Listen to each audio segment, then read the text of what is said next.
Hello everyone, you are watching a YouTube channel Online Education. I am Assistant Professor Praveen Thakur. आज जिस महत्वपूर्ण जानकारी को लेकर मैं आप लोगों के बीच उपस्थित हूँ वो है हिमाचल प्रदेश विश्वविद्यालय से संबंधित। हिमाचल प्रदेश विश्वविद्यालय ने हाल ही में बीएससी थर्ड ईयर और बीकॉम थर्ड ईयर का रिज़ल्ट घोषित किया है और साथ ही जो है एमए, एमकॉम, एमएससी के विभिन्न जो है फर्स्ट और थर्ड सेमेस्टर के जो छात्र हैं उनका रिज़ल्ट घोषित किया है। तो इस वीडियो के माध्यम से मैं आप लोगों को जानकारी जो है प्रदान करूंगा रिवैल्यूएशन और रीचेकिंग के संदर्भ में कि रीचेकिंग क्या है, रिवैल्यूएशन क्या है, किन संदर्भों में आप रीचेकिंग करवा सकते हैं, किन संदर्भों में आप जो है रिवैल्यूएशन के लिए जा सकते हैं, क्या स्टेप्स है, क्या आप रिवैल्यूएशन के साथ जो है आप नेक्स्ट क्लास में जा सकते हैं, क्या रीचेकिंग के साथ आप अगली क्लास में एडमिशन ले सकते हैं। जैसे आप जो है बीए करने के बाद क्या आप रिवैल्यूएशन के साथ एमए में जा सकते हैं, या अगर आप रीअपियर है, अगर आपको 4 पेपर में रीअपियर है, अगर आप 3 में जो है सप्ली दे देते हैं और 1 में अगर आप रिवैल्यूएशन भरते हैं तो उस संदर्भ में क्या होगा, इन सब बातों पर मैं इस वीडियो में बात करूंगा। यदि आप चैनल पर नए हैं तो चैनल को ज़रूर सब्सक्राइब करें। रिवैल्यूएशन और रीचेकिंग, यदि आप टेलीग्राम चैनल पर जो है तो आप मेरे टेलीग्राम चैनल को भी ज्वाइन करें। तो ये जो मैं आपको जानकारी प्रदान कर रहा हूँ ये कोई मैं अपनी तरफ से जानकारी प्रदान नहीं कर रहा हूँ, ये मैं आपको जो है हिमाचल प्रदेश यूनिवर्सिटी का जो ऑर्डिनेंस है, हिमाचल प्रदेश की जो यूनिवर्सिटी के जो ऑर्डिनेंस है इसके 2 वॉल्यूम हैं। उन 2 वॉल्यूम में हिमाचल प्रदेश यूनिवर्सिटी के चाहे वो एग्जामिनेशन हो, चाहे वो जो है शिक्षण संस्थान हो, चाहे वो एडमिशन प्रोसीजर हो, प्रत्येक प्रकार के रूल्स इन दोनों वॉल्यूम में दिए हैं। तो रीचेकिंग और रिवैल्यूएशन का जो रूल्स है वो वॉल्यूम 1 में दिया गया है हिमाचल प्रदेश यूनिवर्सिटी के जो ऑर्डिनेंस है, जिसमें जो है हिमाचल प्रदेश यूनिवर्सिटी से संबंधित सारे रूल्स एंड रेगुलेशंस है। तो वॉल्यूम 1 में रीचेकिंग और रिवैल्यूएशन के संदर्भ में क्या क्या नियम दिए गए हैं वो मैं आपको बताऊँगा, ठीक है। और जो है अगर आपके संशय हैं तो आप वीडियो में ज़रूर कमेंट करें और मैं जो है उनके आंसर देने की कोशिश करूंगा। ये बात ज़रूर बोलूँगा कि कोई क्लियर कट रूल्स नहीं है, लेकिन फिर भी जो है बहुत जो है क्लियर करने की मैंने कोशिश की है। तो सबसे पहले समझते हैं रीचेकिंग क्या होती है, ठीक है। अगर कोई विद्यार्थी रीचेकिंग करवाना चाहता है तो रीचेकिंग होती क्या है और रीचेकिंग क्या है, ठीक है। तो रीचेकिंग के लिए हिमाचल प्रदेश यूनिवर्सिटी का जो वॉल्यूम है उसमें जो सबसेक्शन 6.69 है वो कहता है कि यदि किसी कैंडिडेट को लगता है, if a candidate feels that इधर some of the answer in his script had not been evaluated, अगर किसी कैंडिडेट को लगता है कि जो उसकी आंसर शीट है, जो उसने एग्ज़ाम दिया था उसकी जो आंसर शीट है उसमें जो है कुछ क्वेश्चन जो है वो इवेलुएट नहीं हुए, अर्थात जो है कुछ प्रश्न ऐसे हैं जो है एग्जामिनर से हो सकता है जो है उससे एग्जामिनर से वो इवेलुएट करना जो है भूल गया हो या छूट गई हो। यदि कैंडिडेट को ऐसा लगे कि कुछ जो है आंसर हो सकते हैं मेरी स्क्रिप्ट्स में ऐसे जो एग्जामिनर जो है भूल गया हो चेक करना, ठीक है, और या उसको लगे कि there is a mistake in totalling the marks, और उसको लगे कि जो है हो सकता है कैंडिडेट को ये लगे, विद्यार्थी को ये लगे कि जब एग्जामिनर ने मार्क्स जो है टोटल किए तो उसमें जो है मिस्टेक्स हो सकती है। यदि कैंडिडेट को इस तरीके से फील हो और जो उसको marks awarded to him her में, तो वो जो है 21 दिन के अंदर, जिस दिन उसका रिजल्ट डिक्लेयर होता है उस दिन से 21 दिन के अंदर वो जो है रीचेकिंग के लिए अप्लाई कर सकता है, ठीक है। बीए, बीएससी, जो बीएससी थर्ड ईयर में जो विद्यार्थी है यदि उनके लॉगिन आईडी में जो है ये ऑप्शन आ गया है रीचेकिंग का, तो अगर आपको लगता है, अगर आप जो है पास स्टूडेंट्स है, बीए जो है बीएससी बीए का रिजल्ट तो अभी आया नहीं है, बीएससी बीकॉम में हैं आप लोग, अगर आप पास है, अगर आपको लगता है कि किसी पेपर में जो है मिस्टेक है तो आप रीचेकिंग के लिए जा सकते हैं। यदि आप फेल है, यदि आपको सप्ली आई है, अगर आप रीचेकिंग करवाना चाहते हैं, ठीक है, तो आप जो है लॉगिन आईडी में जो है जाकर जो है आवेदन दे सकते हैं और जो है अपने आप को जो है सुरक्षित महसूस कर सकते हैं। तो ये है रीचेकिंग। यदि आपको लगे, यदि कैंडिडेट को लगता है कि उसके आंसर स्क्रिप्ट को फेयरली इवेलुएट नहीं किया गया है और जो मार्क्स टोटल उसको दिए गए हैं वो भी शायद उनमें भी कोई मिस्टेक है।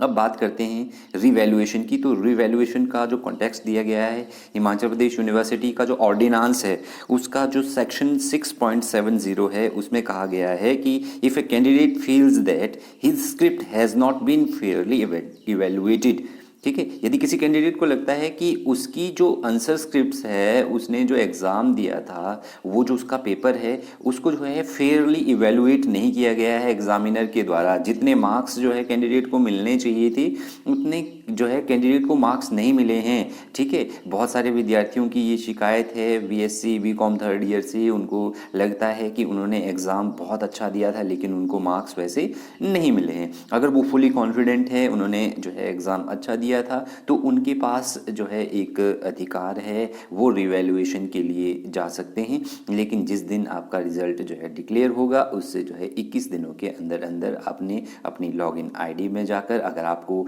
रिवैल्यूएशन का ऑप्शन आया है, चाहे वो एमए एमकॉम फर्स्ट ईयर में है विद्यार्थी, ठीक है, लेकिन यहाँ पर भी हिमाचल प्रदेश यूनिवर्सिटी में मैं बताना चाहूँगा, जब हम सेमेस्टर सिस्टम में थे एनुअल बीए बीएससी बीकॉम में, तो उस समय जो है आपको जो है रिवैल्यूएशन और रीचेकिंग का ऑप्शन नहीं था। अब हम एनुअल सिस्टम में आए हैं तो एनुअल सिस्टम में आपको ये ऑप्शन शायद यूनिवर्सिटी देगी।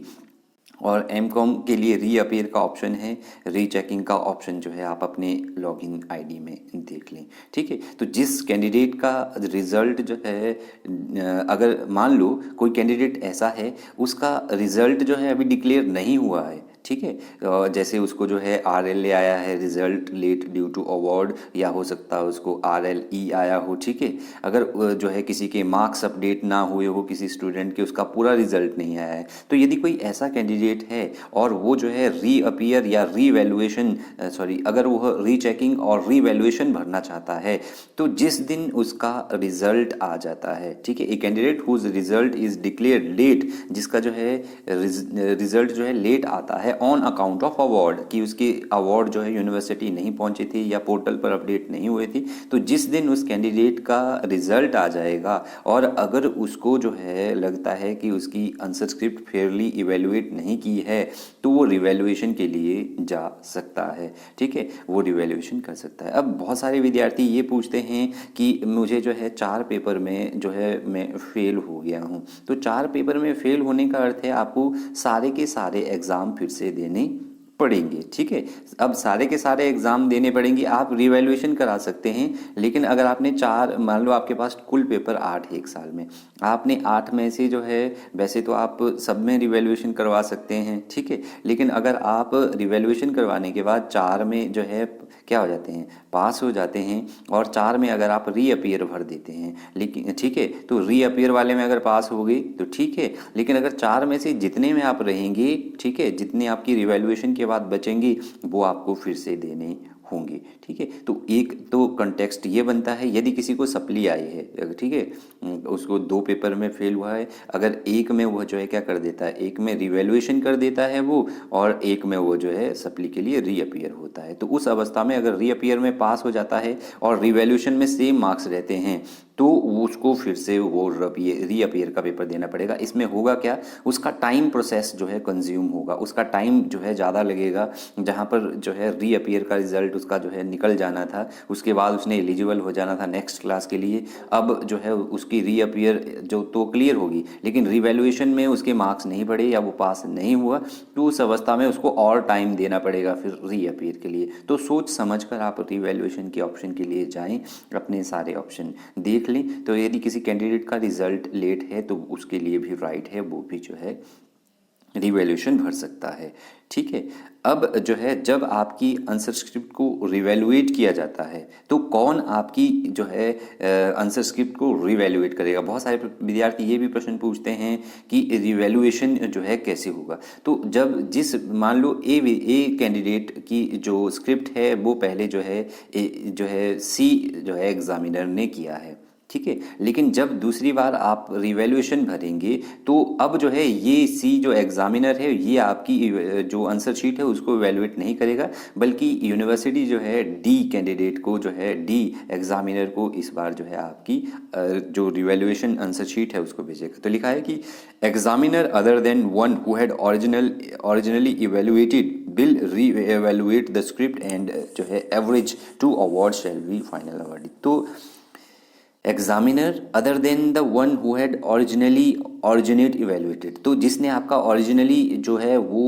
पेपर इवेलुएट किया है फर्स्ट टाइम, उसके अलावा दूसरा एग्जामिनर जो है आपकी रिवैल्यूएशन करेगा उस शीट की, और जो है जो आपको average of the two awards shell be the final. ठीक है, तो दोनों में से आपको फाइनल अवार्ड मिलेंगे। मान लो आपको पहले जो है 25 नंबर थे, अब रिवैल्यूएशन के बाद जो है आपको कितने मिले, रिवैल्यूएशन के बाद आपको जो है 30 मार्क मिले। तो ये जो 30 मार्क्स है ये आपको अवार्ड किए जाएंगे, लेकिन 25 से कम आपको नहीं मिलेंगे। ठीक है, अगर कम से कम होंगे भी, अगर आप मिनिमम वहाँ पर पास मार्क्स जो है आपको 18 थे, तो 25 से अगर 18 होंगे भी, लेकिन 18 से मिनिमम पास मार्क्स से कम नहीं होंगे, और मैक्सिमम आपको जो है 10% से ज़्यादा आपको नहीं मिलेगा।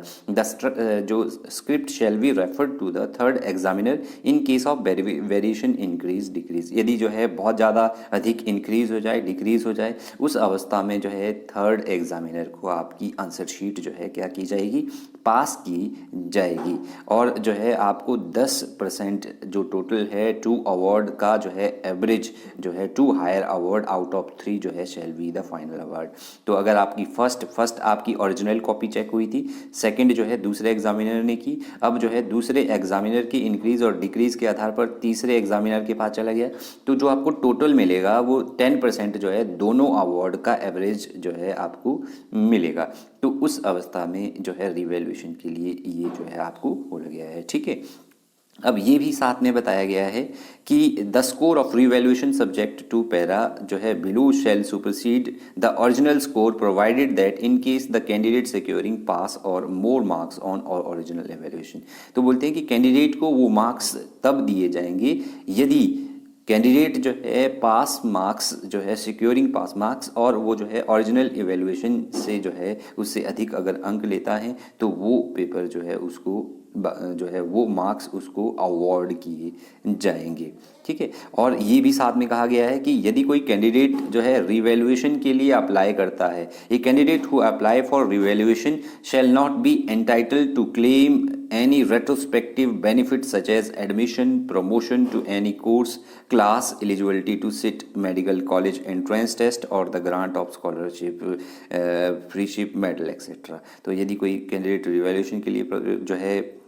अप्लाई करता है तो वो मेडिकल कॉलेज के एंट्रेंस टेस्ट में नहीं बैठ सकता है। तो ये रूल्स आप ज़रूर क्लियर कर लें। और ये भी कहा गया है कि provided that in case of revaluation result is received after the commencement of the subsequent examination which is the applicant has taken out of two result, one of the basis of the revaluation and the other on the basis of her performance on the subsequent examination, the result that is advantageous to the applicant will be conveyed। तो जो उसके लिए advantage होगा, लाभदायक होगा, वो जो है